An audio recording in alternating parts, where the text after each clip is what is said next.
संतोष देशमुख यांची जी निर्घृण हत्या झाली, त्या हत्येच्या मागे काही फक्त अमुक तमुक लोक नव्हते, तर हे अख्ख्या गटानी मिळून कशी त्यांची हत्या केली, इतकी हॉरिबल अशी जी हत्या झाली आहे, त्याच्या मागे जे षडयंत्र आहे ते कसं आहे आणि किती मोठ्या प्रमाणावर यांची दहशत आहे हे दाखवणं गरजेचं होतं. म्हणून मी एक एक असे अनेक मुद्दे उचलले की आधी त्यांची जे शस्त्र परवाने होते त्यांच्याबद्दल माहिती दिली, हे यांचे व्यवहार कसे एकत्र आहेत, त्यांच्या कंपन्या धनंजय मुंडे आणि वाल्मिक कराडच्या कशा एकत्र आहेत, त्यांचे आर्थिक व्यवहार कसे एकत्र आहेत हे सगळं दाखवलं. मग त्यांच्या राख जे तिथनं अनधिकृतपणे उचलण्याचा इतका मोठ्या प्रमाणावर तिथे चाललेली दहशत, ही म्हणजे परळीच्या महाजिनकोच्या थर्मल पॉवर प्रोजेक्ट मधली चाललेली दहशत आपण बाहेर काढली.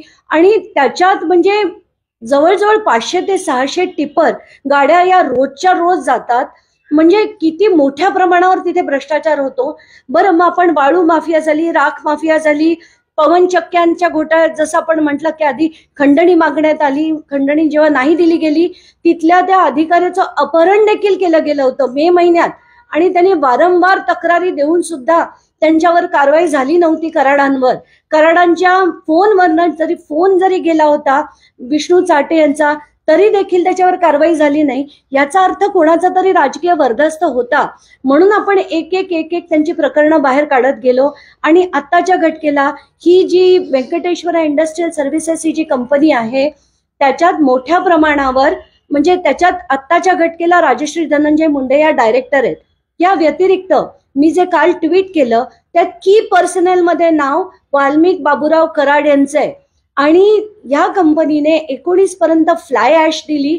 आणि त्यानंतर सुद्धा महाजेनको ज्या मोठ्या सिमेंट कंपन्यांना जे सिमेंट पोचवलं, फ्लाय ॲश पोचवली जाते, त्याचं कॉन्ट्रॅक्ट सुद्धा जबरदस्तीने की काय ते पण यांना याच कंपनीला मिळालेलं आहे.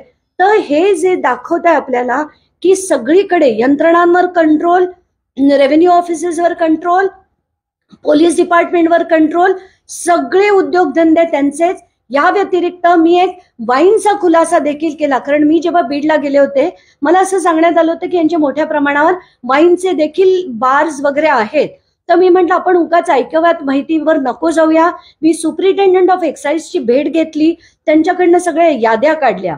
आणि आत्ताच 3 दिवसापूर्वी मला जे गोपनीय पत्र जे मी मुख्यमंत्र्यांना दाखवलं, त्याच्यात एक हंसराज देशमुख नावाची व्यक्ती आहे ज्याचं दुकान आणि जागा हे दोन्ही 1,69,00,000 वाल्मिक कराड यांनी 29/11/2024 म्हणजे हा खून होण्याची, ही हत्या होण्याच्या 9-10 दिवस आधी ही त्यांनी जमीन घेतली होती.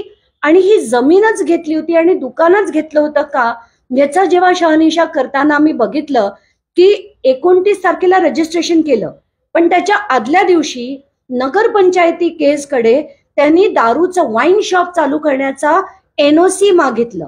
म्हणून मला तिथनं क्लू मिळाला.